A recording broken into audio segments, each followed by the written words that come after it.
today I'll be sharing my miscarriage story, and I'm just gonna get right into the video. So on August 8th, I found out I was pregnant, and August 8th has so much meaning behind it now because also I lost my grandma on August 8th, and I literally found out I was pregnant at the same time she passed. And a lot of you guys may be like, how do you know that? Because obviously when you take a pregnancy test, you have to time it 3 to 5 minutes, and I set the timer. So once the timer stopped, I could clearly see what time it was on my phone. And I got a text 5 minutes later from my sister that my grandma had passed. And she told me the time that she passed, and I was like, that's kind of creepy that I found out I was pregnant and she died at the same time. And also, my son had turned 6 months on August 8th. He was born February the 8th. So I just found out I'm pregnant with my second child from my husband. My baby just got 1 month older, and the person that I hold dear and close and love so much just left this earth. So that was a very emotional day for me. Like, it was just a lot. So moving forward, 2 days later, I made an appointment for my first OB appointment, and they set that for August 28th. And then for some reason I had the need to just take another pregnancy test just to see if the second line would pop up again, even though I took 3 home pregnancy tests on August 8th, and just to see if the line would get darker. So my husband took me to the store to get another test, and the line did pop up and it did get darker, and that gave me a feeling of relief. Okay, I'm still pregnant and everything's going fine. So after that, me and my husband started going to baby stores, looking at things that we could possibly want to buy. Just making plans. Like, we made so many plans. Like, baby names were picked out. We were trying to figure out how we was going to do the nursery and combine it with my son's room. I mean, we had everything figured out. So moving forward, August 28th came. They just took some blood work. I peed in a cup. They gave me my due date according to my last menstrual period, and my due date was April 16th of 2018.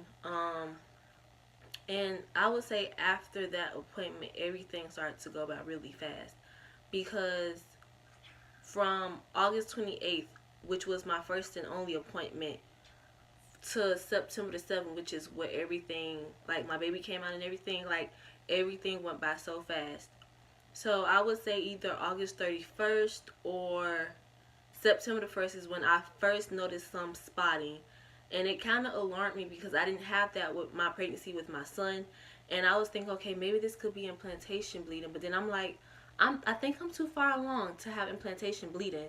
So I don't think that's what it is. And that kind of scared me. But then when I went back to use the bathroom, there wasn't blood or anything. And I would say maybe a day went by where there was no blood. So the second day I went to the bathroom, I wiped and I noticed some blood again. So I wiped again, and there was a little bit more blood and a little darker. So I wiped the third time, and that right there just triggered me. Like, I knew something was wrong, because like it was so much blood on the tissue, and it was so dark. Like, I'm sorry. Like, it looked like I was having my period, and I got so scared. I called my husband. Like, I screamed out to him. I was like, babe, you gotta come in the bathroom. And he ran into the bathroom, and then he looked at me, and I could tell like he was scared too. So he was like, okay, I'm finna take you to the emergency room. We went. They checked me. My cervix was still closed. They gave me an ultrasound. They said that my baby was measuring a week behind, but the heartbeat was strong. And that kind of made me feel iffy that my baby was measuring behind, because I didn't experience that with my son. But it's like, you can never compare pregnancies, but I just found myself doing that. So that kind of scared me. And then, so it's like, everything's okay. We're going to take your blood work. If the blood gets heavier or the pain gets unbearable, come back. Guys, I kid you not. We literally just got home. 2 hours later, I had to go back to the hospital because the blood was like heavier than a period. The blood was heavier than a period, and like the pains that I was feeling was more severe than a period cramp. I would say that like felt like I was in labor again, and I can actually say that that felt like labor pain because I've been in labor before, and that's exactly how that felt for me. So we went back to the hospital.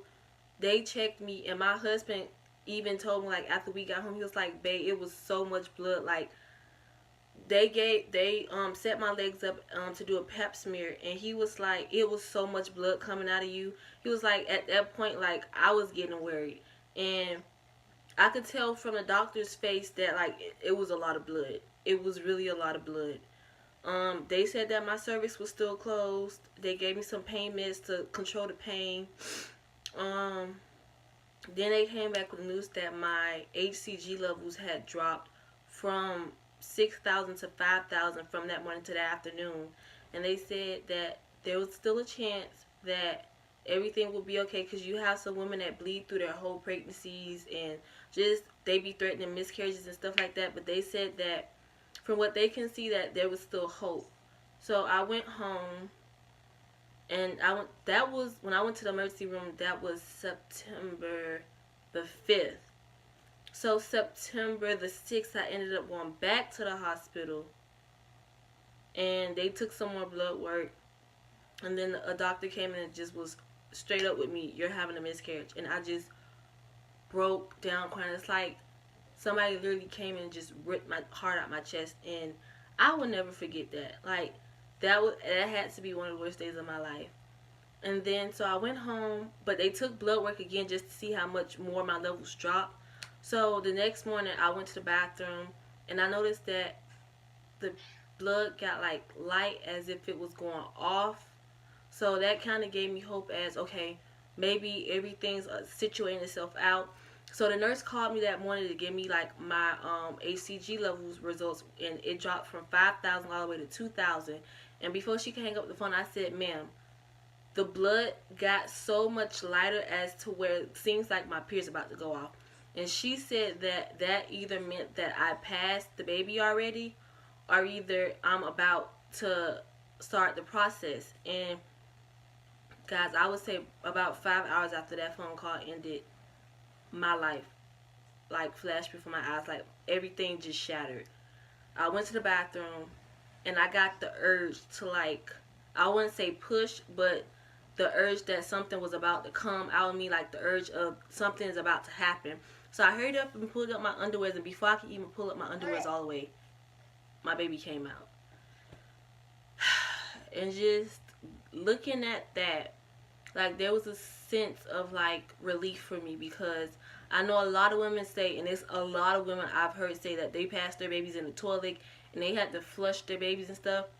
The fact that I actually got to pass my baby out in my underwears and not be able to have to like flush my baby down the toilet like it means nothing at all, that gave me a sense of relief. Like I got to hold my baby, I got to look at my baby, I got to say my goodbyes, and it's a lot that I got to do, and I'm thankful that I got to do that, because I know that would have ate me alive if I didn't get that opportunity.